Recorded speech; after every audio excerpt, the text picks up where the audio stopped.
Let there be no misgivings as to the animating purpose of the worldwide law of Baha'u'llah.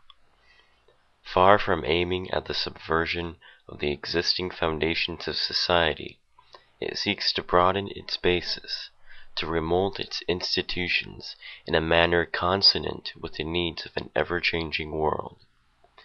It can conflict with no legitimate allegiances, nor can it undermine essential loyalties. Its purpose is neither to stifle the flame of a sane and intelligent patriotism in men's hearts, nor to abolish the system of national autonomy so essential if the evils of excessive centralization are to be avoided.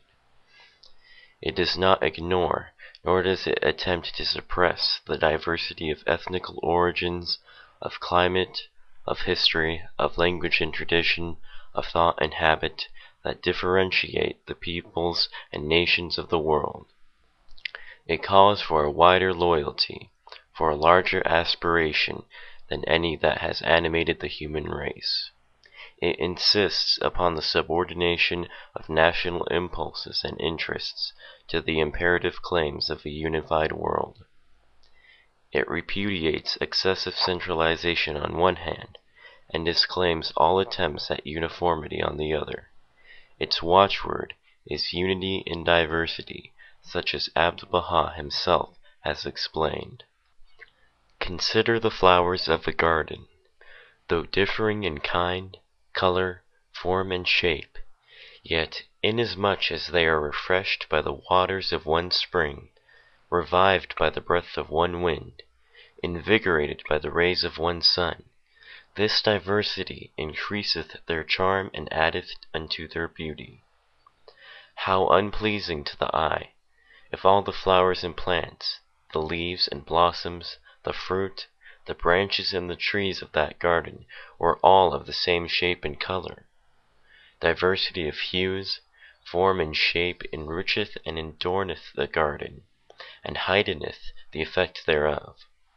In like manner, when diverse shades of thought, temperament, and character are brought together under the power and influence of one central agency, the beauty and glory of human perfection will be revealed and made manifest.